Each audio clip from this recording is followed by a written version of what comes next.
it up, made a meal in a minute. Gang banging, I killed the lieutenant. Dope boy and I'm still winning. Still rolling on Nolansville. Shoot out the window, yo, hold the wheel. Then keep riding, we know the drill. From Nashville, still a river rat. Keep a semi with me, I'm a bust that. It's me, SimbaTv. Bang! What is good, YouTube fam? It's your boy Simba back here again with another reaction video for you guys today. For today's reaction video, we got Mr.Ballen This child star is evil. Let's jump up in it. Of the hundreds of stories I have covered on this channel, today's story is going to easily rank in the top 5 most distressing I have ever covered. Really? Now, there is not any graphic footage or images included. However, there is a very upsetting sequence that happens at the end of this story. And so for that reason, viewer discretion is advised. But before we get into today's story, if you're a fan of the strange, dark, and mysterious delivered in story format, then you come to the right place because that's all we do, and we upload once or twice every week. So if that's of interest to you, please take the like button hostage and force them to wash your dishes while wearing a very long sleeve shirt, but don't allow them to roll their sleeves up. Also, please subscribe to our channel and turn on all notifications so you don't miss any of our weekly uploads. All right, let's get into today's story.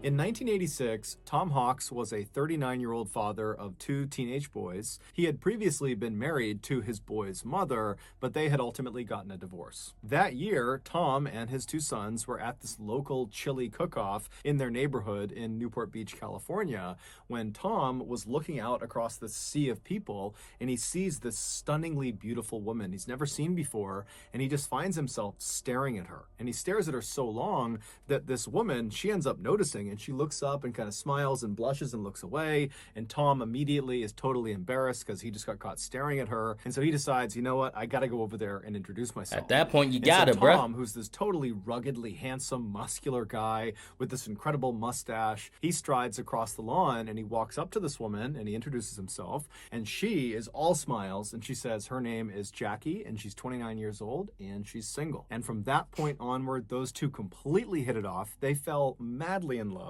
And just a few years later, in 1989, they got married in front of 150 of their closest friends and family. And then after the wedding, Jackie moved in with Tom and his 2 boys. And even though the boys' mother was still alive, they began calling Jackie Mom, because Jackie not only lived with them, but also because she was so devoted to them, and she just was such a loving and kind person that it just made sense to do that. Also, Jackie, when she was 22 years old, she had gotten into this horrific motorcycle accident, and the internal damage that accident had done to her had left her unable to have kids of her own, something she always wanted to do. And so when she had the opportunity to be these boys' mother, she really leaned into it. And so she was like this fabulous mother. So over the years, Tom and Jackie raised their 2 sons, and then in 2002, when the boys were all grown up, they left the house. Now, this was a sad moment for Tom and Jackie to suddenly be empty nesters. I mean, so much of their identity was wrapped up in being parents, and they were very close with their sons.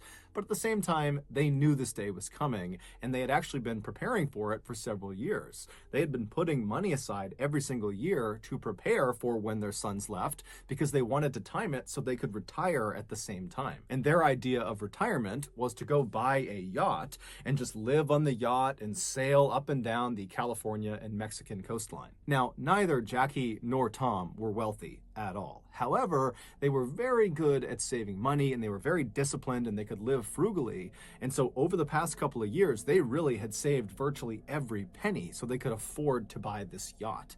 And so finally, in 2002, when their sons do actually leave, Tom and Jackie, they sell their house in Newport Beach, California. And between the proceeds from the sale of their house and all this money they had set aside, they had enough to purchase this kind of beat up, old, small yacht. And so this yacht they named the Well-Deserved. Even though this yacht was by no means a glamorous yacht like you think of when you hear that word, Tom and Jackie adored this boat. And so as soon as it was theirs and they had docked it in Newport, they moved all of their belongings onto this boat because they're going to live on this boat. I mean, that's solid for them, but for me, I don't fuck with big body of water, dog. I'm not trying to sleep on no boat. I get motion sickness. I don't know what's out there. I don't know what I'm gonna wake up to. Wait, like I'm good. That don't sound nice to me. But for them, that's beautiful. Hard work. You feel me? They saved up. The boys got out of the house. They did what they wanted to do with retiring. That's dope. For me, fuck no. Not doing it. And then they began meticulously cleaning it and organizing it and upgrading it everywhere they could within their limited budget. And by the summer of that year, this boat was beautiful, both on the outside and the inside. It was very cozy and very clearly had the touch of Tom and Jackie. It was a home. And so for the next 2 years, Tom and Jackie, they lived the dream. They took that yacht and just sailed up and down the coast of California and Mexico, and they would watch these beautiful sunsets, and they would catch fresh fish, and they would drink cocktails together. I mean, they were really enjoying their retirement. That's cute. Then, in 2004, they got some unexpected news. One of their sons told them that he was now expecting to be a father. And so this baby was going to be the first grandchild of Tom and Jackie, and they were so excited. Especially Jackie, because remember, she wasn't able to have kids of her own, and she just loved the idea of getting to be motherly again and the idea of getting to hold this precious little baby. And so even though Tom and Jackie were absolutely loving living out on this yacht, they decided that the time was right to actually sell the yacht and then take the proceeds from the sale of the yacht and buy a house on land to be closer to their son and this grandbaby. So in November of that year, the Hawks place an ad in this fishing magazine for the sale of their yacht. They were asking for about $500,000. And very quickly after this ad went live, this young couple who had saved up some cash, they offered to buy it. Tom and Jackie were totally thrilled, and they called their 2 sons to tell them the good news that they had this buyer and that in the next couple of days the sale would be finalized and then they would be in touch. And so the sons, they're expecting to get a phone call from Tom and Jackie any day, but a couple of days goes by and they haven't heard from them. And so the sons begin calling their parents, and their parents aren't picking up their phone. Now, Tom and Jackie were not the type to go any amount of time without being in touch with their family. And so this was very uncharacteristic. And so when Tom's brother, Jim, who was a retired police chief, when he heard about this sudden silence, he just got in his car and drove to Newport Beach, California to see if maybe they had not finalized the sale of the yacht and maybe the couple was still on the yacht and he could go check in with them and make sure everything was okay. And so Jim, along with a friend of his, they arrive in Newport Beach, they make their way to the dock where the yacht was being held, and they go down to the floating section of the dock and they walk right up alongside the well-deserved, and just from where they're standing, it does not seem like anyone is on the yacht. However, as they're standing there just kind of looking at this yacht right in front of them, Jim notices a couple of oddities. He sees there are lines hanging over the side of the boat that should have been stowed. And Tom was known for being incredibly meticulous and orderly. I mean, that yacht was spick and span always. And so he would not have left these lines draped over the edge of the boat unless he was on board, and he wasn't. And so Jim's also looking around and he sees there are a couple of tarps that go over some of the control panels that had been taken off, but then not put back on the control panels. And so again, that's not something Tom or Jackie would have done. And then there's also some dirty towels kind of hanging out of one of the portholes. And so overall, the impression Jim and this friend got was, I guess they must have finalized the sale of this yacht, because clearly the new owners of this boat, they're the ones that are in possession of it, and they're the reason it's sloppy, because Tom and Jackie, they never would leave the boat in this condition. And so Jim pulls out his own business card and he writes a note on it that he's looking to speak with the new owners of this boat because his brother and his brother's wife had sold this boat to them, but now they're missing. And so please give me a call back. And so Jim and his friend, they leave the boat, they leave the dock, and they begin to leave the area when Jim's cell phone rings. And he picks it up, and it's this 21-year-old woman named Jennifer De Leon. And so she tells Jim that she got his business card on her yacht, and that yes, she and her husband had recently purchased this yacht from the Hawks. But like Jim, they were having a hard time getting in touch with the Hawks as well, because after acquiring their boat, Jennifer said she and her husband realized there were a couple of controls on the boat that they didn't know how to use. And so they needed to talk to Tom and Jackie to explain how to use them. Also, Jennifer said she had found some personal belongings that belonged to Tom and Jackie that were stuffed in a couple of drawers that just got left behind, and so she wanted to return that property to them as well. But she's telling Jim, I'm trying to get in touch with them and I can't get in touch with them. And so Jim asked Jennifer, when was the last time you or your husband saw Tom or Jackie? And she would say, the last time we saw them was when we actually finalized the sale of the boat, when we literally gave them the money and we watched them take the money, hop in their car, and drive away. Jim asked her if she had any idea where they might have been going, and Jennifer said, we really didn't have that many personal conversations with Tom or Jackie. It was mostly just business stuff. But in the limited personal interactions we did have, Tom would always talk about how he and Jackie planned on buying a house in Mexico in this town that bordered Arizona, because apparently they have a son that lives in Arizona and he's about to have a baby, and they were talking about how they wanted to be very close. Jim thanked Jennifer and asked her, if you hear from Tom or Jackie, please let me know. And then Jennifer says to Jim, same thing to you. If you hear from them, please let me know, because I need to talk to them too. And so they hang up, and Jim is left thinking, what's going on here? And then Jim remembers there's this woman that Tom and Jackie had hired. Her name was Patricia. And for the past couple of years that they had been out on their boat, they knew they would not have great internet. And so they would not be able to consistently be able to pay their bills and pay taxes. And so they had hired this woman, Patricia, who was also a friend of theirs, to basically pay their bills and manage their finances. And so Jim gets her number and he calls Patricia. And the first thing he asks her is, hey, have you spoken with Tom or Jackie recently?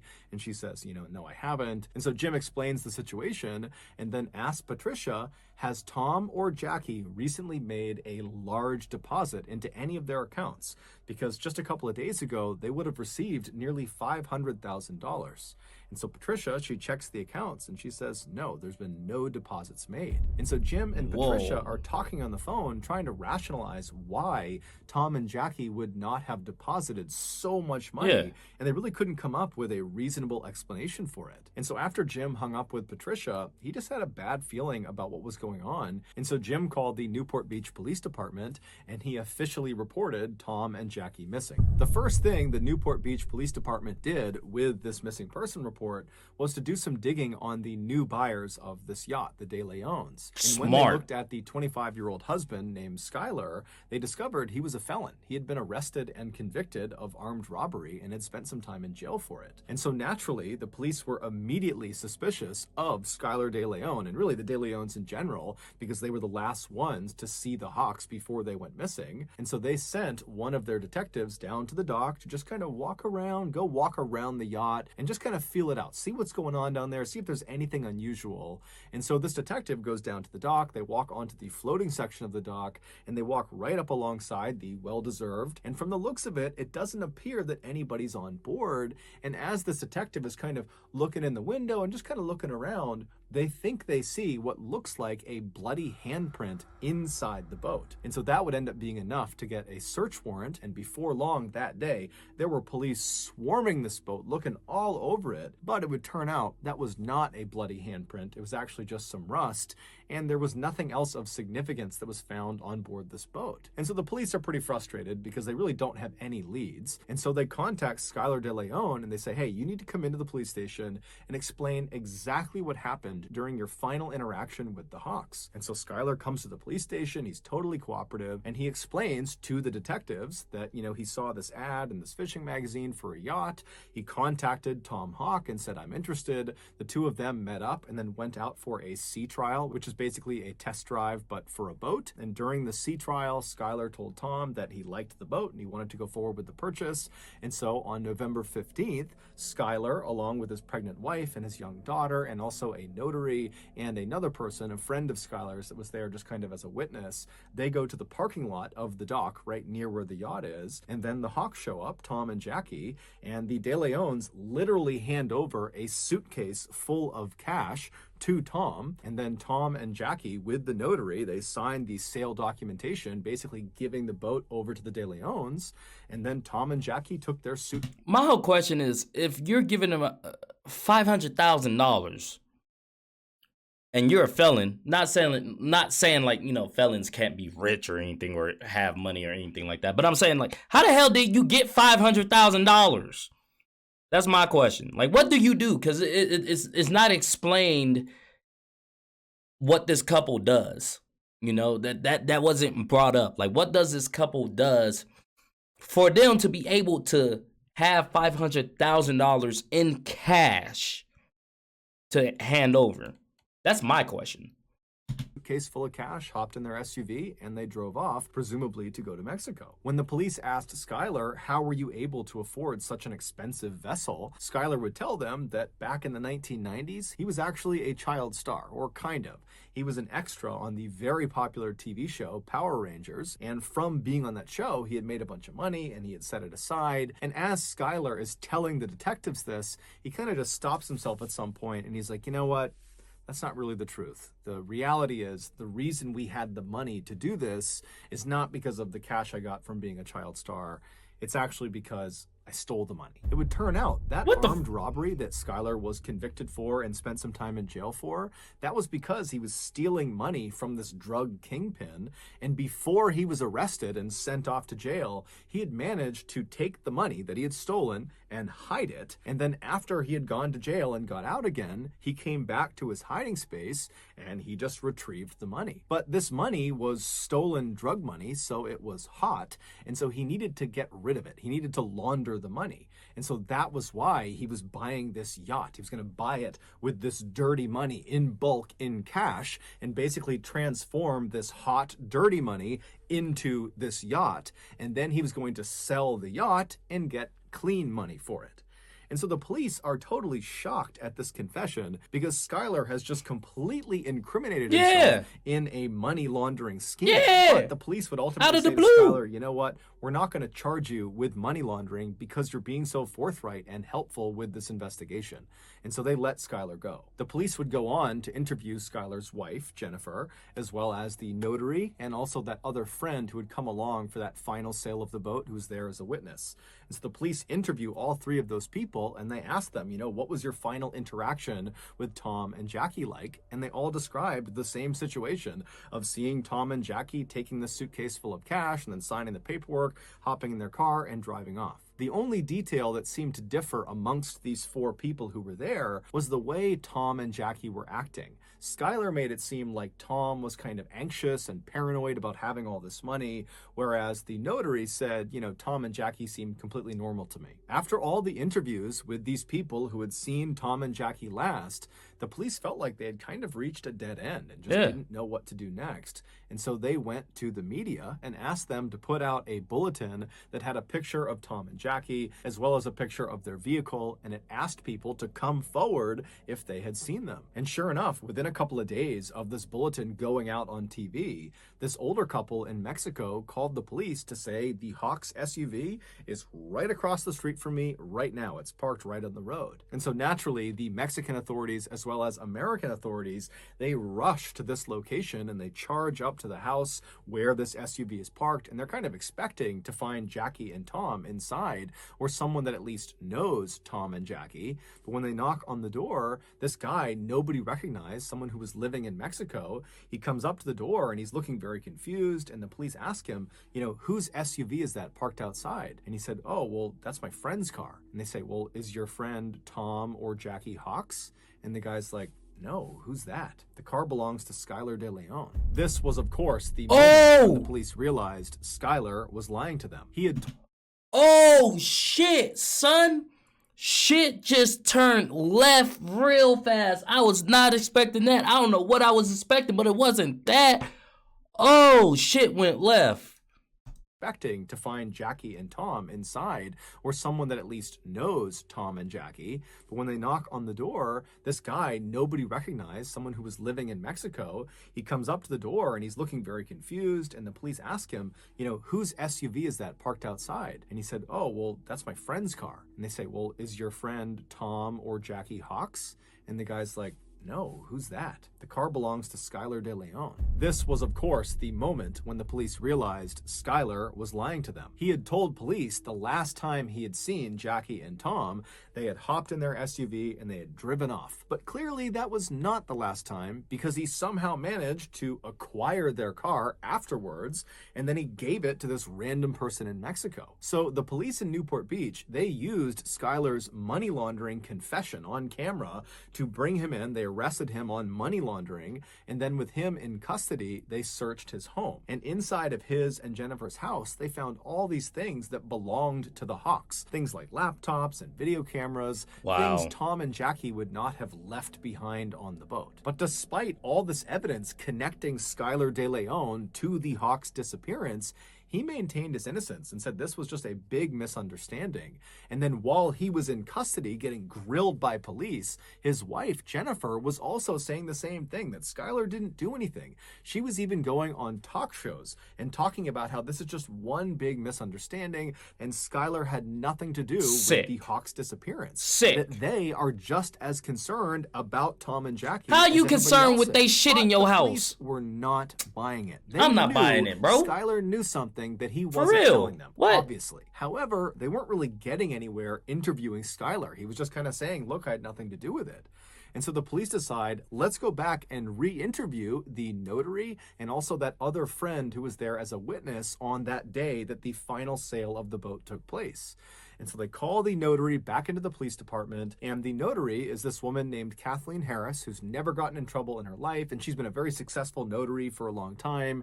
And so she sits down, and they ask her again to describe her final interactions with Tom and Jackie. And once again, she says, yep, they came over, they signed the paperwork, they took their cash, they got in their SUV, and they drove off. But under follow-on, very intensive questioning by the police, Kathleen would finally break. And she would say, actually, I've never met Tom and Jackie in my entire life.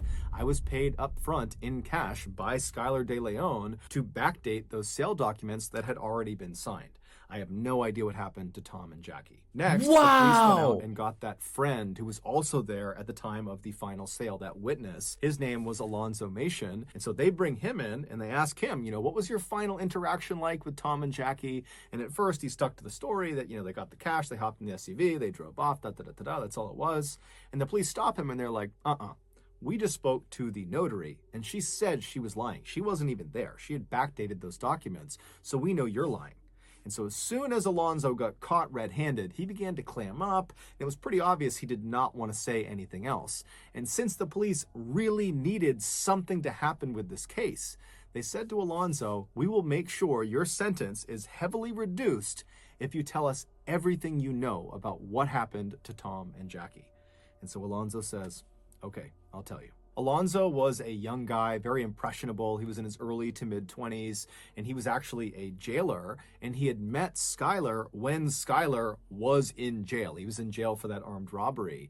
And so after Skylar gets out of jail, Alonzo and Skylar somehow stay friends, and they spend a lot of time together. And then in November of 2004, Skylar pulls Alonzo aside, and he confesses to him that he is in fact an international assassin, that people paid him to kill people, but only bad people, Skylar said. And he says to Alonzo, I have a current contract on two really bad people, Tom and Jackie Hawks, but I need help carrying this out. And so if you will help me carry out this contract, I will give you $1 million US.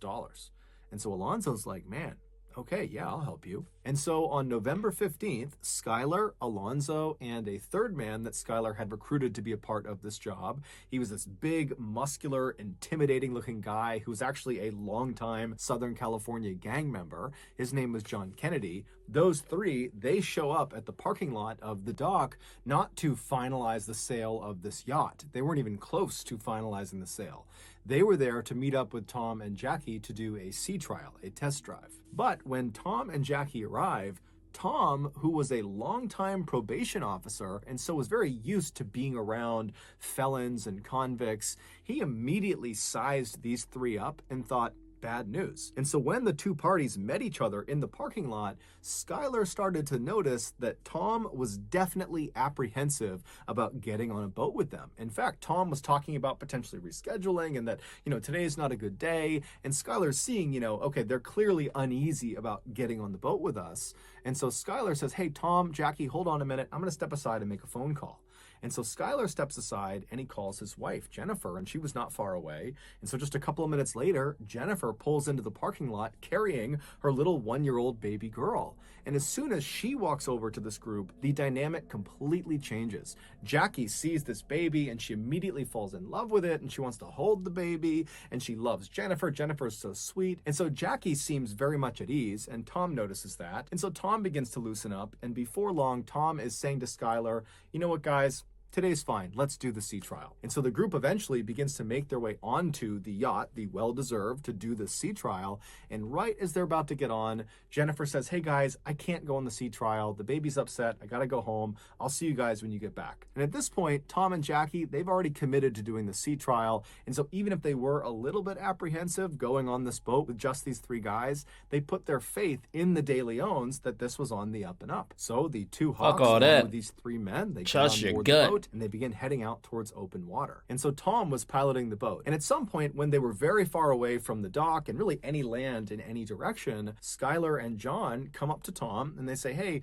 we want to show you something down in the lower levels of the ship. And so Tom goes with them. They go downstairs into the bedroom. And while they're down there, Alonzo and Jackie were in the kitchen, which is right above the bedroom.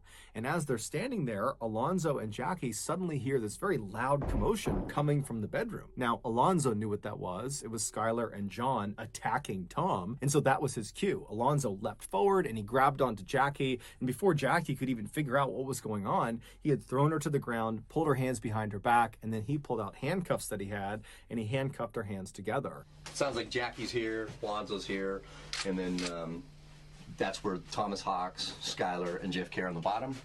And Jackie hears the commotion. She looks down this way, and this is where Alonzo overpowers her. And as soon as Jackie was subdued in the kitchen, Skylar and John, they come up the stairs, and Tom's not with them, and they grab Jackie and they walk her down into the bedroom, and Jackie would have seen her husband, Tom. He's been handcuffed, and he's laying on the bed on his back. And so they throw Jackie onto the bed right next to Tom, and immediately Jackie turns around and looks at Skylar and says, why are you doing this to us? We just met your wife. I just held your baby. Why are you doing this? All we want to do is just go back to land and be with our children and be with our grandchildren, please. But Skylar didn't care. He just turned to Alonzo and said, put tape on both of their mouths and their eyes. And as Alonzo was doing that, Skylar went upstairs and began piloting the boat towards the deepest part of the ocean. And so as Skylar is driving this boat, Alonzo and John are down in the bedroom, and Alonzo remembers looking over at Tom, and Tom was comforting Jackie. He had managed to pull his hand up, and he was stroking Jackie's hand, and he was saying to her, it's going to be okay. No matter what happens to us, we'll be together. Suddenly, the boat stopped because Skylar had reached the deepest part of the ocean,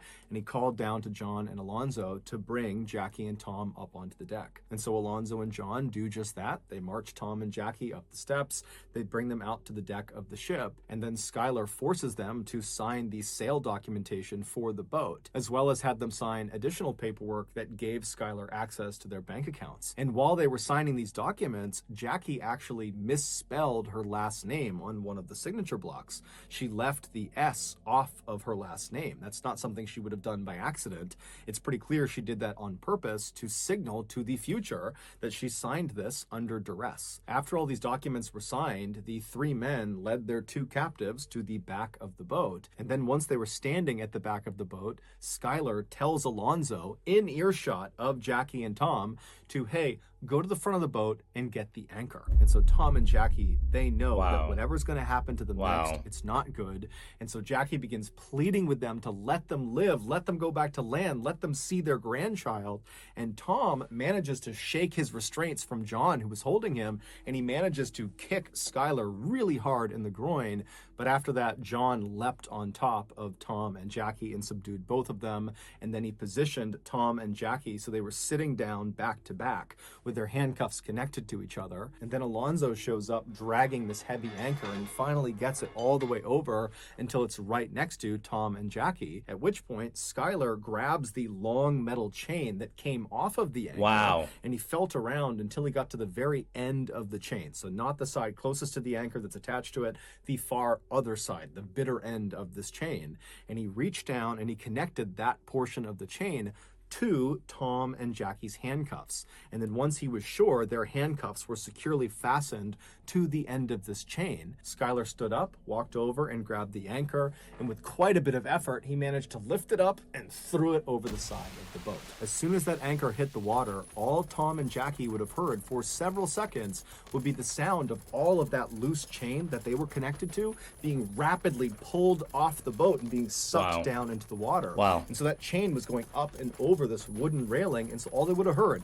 is just chain links grinding over the railing until finally the anchor pulled the chain tight, at which point it yanked Tom and Jackie towards the side of the boat. Alonzo would say when this happened, Jackie's head struck the inside of the side of the boat so hard it made this very loud, audible cracking sound. And then Skylar, Alonzo, and John just stood there as Tom and Jackie desperately tried to fight against the weight of this anchor that was trying to pull them off of the boat. Tom was trying to hold on to anything he could to try to hold his wife in place, but eventually the weight of this anchor combined with the movement of the boat was just too much. And so Tom and Jackie were very slowly pulled up and over and off the boat into the water. When they hit the water, they would have been fully alive, fully conscious, as they began their rapid descent to the bottom of the ocean, 3,500 feet below. Alonzo would tell police as soon as Tom and Jackie disappeared below the surface,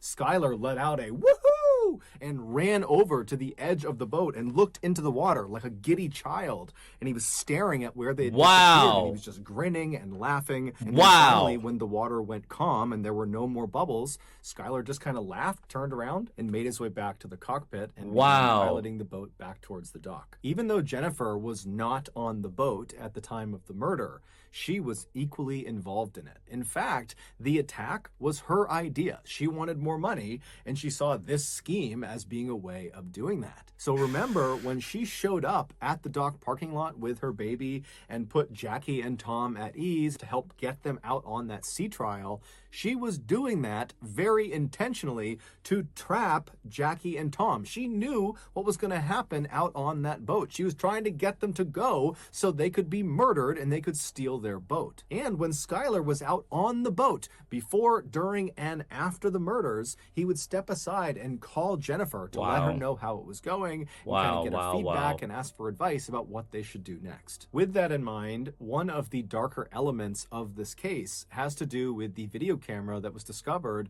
inside of Jennifer and Skylar's house. It was the Hawks video camera, and they had used it over the past couple of years to document their travels out on the ocean. And so when the police acquired this video camera, they played the tape that was inside of it. And at first, the tape shows Jackie filming the inside of the well-deserved yacht, and she's talking about how sad it was that this is probably one of the last times they'll be inside of this boat. But she and Tom are so happy because they've found buyers who are going to take great care of this boat, and they're excited about the future, they're excited about their grandchild. And then suddenly, this footage of Jackie inside of the boat just totally cuts, and it jumps to Skylar and Jennifer at Thanksgiving dinner that year, playing with their daughter and just having this great time. Meaning, just days after Jennifer and Skylar murdered Tom and Jackie in the worst way imaginable, they took their camera and just began using it for their own lives, recording their own life over the memories of Tom and Jackie. Jennifer and Skylar truly didn't care at all about what they had just done. Alonzo would ultimately be sentenced to 20 years in prison. He would have gotten a much more severe sentence, but because he provided all of the details of what happened and he was promised a reduction in sentence, he was only given 20 years. Jennifer would be sentenced to life in prison without the possibility of parole, and John Kennedy and Skylar were sentenced to death. Good. Feed them to the fucking wolves. Damn, man. That's crazy. So that's going to do it, guys. If you got something out of today's episode and you haven't done this already, please... That one's really heavy, man. Really, really heavy. That one's truly like dark. Whew. If you guys like this video, go ahead and hit that thumbs up button for me. Thank you guys for commenting, sharing, and subscribing, and I'll see you guys next time. Peace.